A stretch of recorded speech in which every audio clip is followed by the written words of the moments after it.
Good morning, students. Welcome back to the class. आज हम मित्रता पाठ को आगे बढ़ाएंगे, जिसमें मित्रता का महत्व और मित्रता के कर्तव्य पर प्रकाश डाला गया है। पेज 21 ले लीजिए। सहपाठी की मित्रता, इस उक्ति में हृदय के कितने भारी उथल पुथल का भाव भरा हुआ है। किंतु जिस प्रकार युवा पुरुष की मित्रता स्कूल के बालक की मित्रता से दृढ़, शांत और गंभीर होती है, उसी प्रकार हमारी युवावस्था के मित्र बाल्यावस्था के मित्रों से कई बातों में भिन्न होते हैं। लेखक कहते हैं कि जो हमारे युवा अवस्था में मित्र होते हैं, वे स्कूल के बालक मित्र से दृढ़ और शांत, गंभीर होते हैं। मैं समझता हूँ कि मित्र चाहते हुए बहुत से लोग मित्र के आदर्श की कल्पना मन में करते होंगे। तो लोग क्या चाहते हैं? आदर्श, एक योग्य मित्र की कल्पना अपने मन में करते हैं। पर इस कल्पित आदर्श से तो हमारा काम जीवन के झंझटों में चलता नहीं। कल्पित मतलब सोचा हुआ। हम मन में बहुत कुछ सोचते हैं, लेकिन उससे हमारा काम नहीं होता। सुंदर प्रतिभा, मनभावनी चाल और स्वच्छंद प्रकृति, ये ही दो चार बातें देखकर मित्रता की जाती है।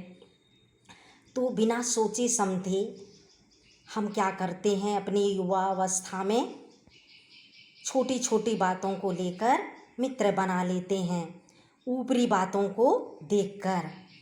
पर जीवन संग्राम में साथ देने वाले मित्रों में इनसे कुछ अधिक बातें चाहिए। केवल बाहरी सुंदरता काफ़ी नहीं है, और भी अधिक बातें चाहिए यदि हमें आदर्श मित्र चाहिए। मित्र केवल उसे नहीं कहते जिसके गुणों की तो हम प्रशंसा करें, पर जिससे हम स्नेह ना कर सकें, जिससे अपने छोटे छोटे काम ही हम निकालते जाएं, पर भीतर घृणा करते रहें। मित्र सच्चे पथ प्रदर्शक, माने रास्ता दिखाने वाला के समान होना चाहिए, जिस पर हम पूरा विश्वास कर सकें। तो लेखक यहाँ समझाते हैं कि आदर्श मित्र के लिए हमें क्या चाहिए? जो हमें सही रास्ता दिखलाता है, ना केवल जिससे हम छोटे छोटे कामों को निकाल सकें। मित्र भाई के समान होना चाहिए, जिसे हम अपना प्रीति पात्र बना सकें, एक भाई के समान। और अपने मित्र के बीच सच्ची सहानुभूति होनी चाहिए, हमदर्दी होनी चाहिए। ऐसी सहानुभूति जिससे एक के हानि लाभ को दूसरा अपना समझे। यदि एक की लाभ और हानि होती है तो दूसरा मित्र भी उसे अपना समझे। मित्रता के लिए यह आवश्यक नहीं कि दो मित्र एक ही प्रकार का कार्य करते हों या एक ही रुचि के हों। तो यहाँ कहा जाता है कि दो मित्रों का एक ही कार्य करने का ज़रूरत नहीं है, या एक ही रुचि भी होना जरूरी नहीं है। प्रकृति और आचरण की समानता भी आवश्यक या वांछनीय नहीं है। दो भिन्न प्रकृति के मनुष्यों में बराबर प्रीति और मित्रता रही है। राम धीर और शांत प्रकृति के थे, लक्ष्मण उग्र और उद्धत स्वभाव के थे। तो यहाँ उदाहरण दिया है कि राम के स्वभाव में धीरज था, धैर्य था और शांत स्वभाव के थे। इसके विपरीत लक्ष्मण उग्र और उद्धत माने कठोर स्वभाव के थे। इन दोनों भाइयों में अत्यंत प्रगाढ़ स्नेह था, बहुत गहरा प्रेम था। दोनों का स्वभाव अलग था। उन दोनों की मित्रता खूब निभी। यह कोई बात नहीं है कि एक ही स्वभाव और रुचि के लोगों में ही मित्रता हो सकती है। समाज में भिन्नता देखकर लोग एक दूसरे की ओर आकर्षित होते हैं। जो गुण हम में नहीं है, हम चाहते हैं कि ऐसा कोई मित्र मिले जिसमें वे गुण हो। चिंताशील मनुष्य प्रफुल्ल चित्त का साथ ढूंढता है।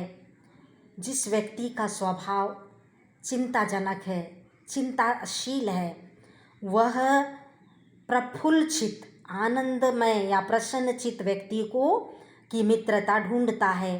निर्बल बली का, धीर उत्साही का, जिसमें धीरज है, जोश है, ऐसे व्यक्ति को वह ढूंढता है। उच्च आकांक्षा, आकांक्षा माने इच्छा, लालसा वाला चंद्रगुप्त युक्ति और उपाय के लिए चाणक्य का मुंह ताकता था। तो चंद्रगुप्त किसे देखता था? किसी भी प्रकार के उपाय के लिए, सुझाव के लिए चाणक्य का मुंह देखता था। ठीक उसी प्रकार नीति विशारद अकबर मन बहलाने के लिए बीरबल की ओर देखता था, और अकबर अपना मन बहलाने के लिए बीरबल की ओर देखता था। मित्र का कर्तव्य इस प्रकार बताया गया है। उच्च और महान कार्यों में इस प्रकार सहायता देना, मन बढ़ाना और साहस दिलाना कि तुम अपनी अपनी सामर्थ्य के बाहर काम कर जाओ। यह कर्तव्य उसी से पूरा होगा जो दृढ़चित्त और सत्य संकल्प का हो। इसमें हमें ऐसे ही मित्रों की खोज में रहना चाहिए जिनमें हमसे अधिक आत्मबल हो। हमें ऐसा मित्र ढूंढना है जो हमसे अधिक आत्मबल हो। हमें उनका पल्ला उसी तरह पकड़ना चाहिए जिस तरह सुग्रीव ने राम का पल्ला पकड़ा था, और ऐसे मित्रों को हमें इस तरह से पकड़ना चाहिए जिस तरह सुग्रीव ने राम का पल्ला पकड़ा था। मित्र तो प्रतिष्ठित और शुद्ध हृदय के हों, मान सम्मान वाले हों, जिसके हृदय में पवित्रता है। मृदुल माने कोमल, पुरुषार्थी मतलब उद्योगी, परिश्रमी, शिष्ट और सत्यनिष्ठ हो, सत्य में आस्था रखने वाला हो, जिसमें हम अपने को उनके भरोसे पर छोड़ सकें और हम उनके भरोसे पर अपने आप को क्या कर सकें, छोड़ सकें। यह विश्वास कर सकें कि उनसे किसी प्रकार का धोखा ना होगा, और हम विश्वास कर सकें कि हमारे मित्र से हमें कोई धोखा ना होगा। जो बात ऊपर मित्रों के संबंध में कही गई है, वही जान पहचान वालों के संबंध में भी ठीक है। जान पहचान के लोग ऐसे हों जिनसे हम कुछ लाभ उठा सकें, जो हमारे जीवन को उत्तम और आनंदमय बनाने में कुछ सहायता दे सकते हों, यद्यपि उतनी नहीं जितनी गहरे मित्र दे सकते हैं। मनुष्य का जीवन थोड़ा है, उसमें खोने के लिए समय नहीं है। यदि का, खा और गा हमारे लिए कुछ नहीं कर सकते, तो ना कोई बुद्धिमानी या विनोद की बातचीत कर सकते हैं, ना कोई अच्छी बात बतला सकते हैं, ना सहानुभूति द्वारा हमें ढाढ़स बंधा सकते हैं, ना हमारे आनंद में सम्मिलित हो सकते हैं, ना हमें कर्तव्य का ध्यान दिला सकते हैं। तो ईश्वर हमें उनसे दूर ही रखे। हमें हमारे चारों ओर जड़ मूर्तियाँ सजानी नहीं है।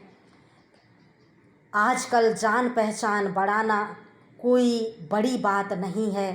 तो इस तरह से लेखक हमें समझाते हैं कि हमें आदर्श से आदर्श मित्रों की पहचान करनी है, चुननी है और उन्हें अपना मित्र बनाना है, जो हमसे भी अधिक आत्मबल वाला हो, सही रास्ता दिखाना वाला हो और जो हमें हमारी हानि और लाभ को अपनी हानि और लाभ मानता हो, जो हमें सही रास्ते पर ले चलता है।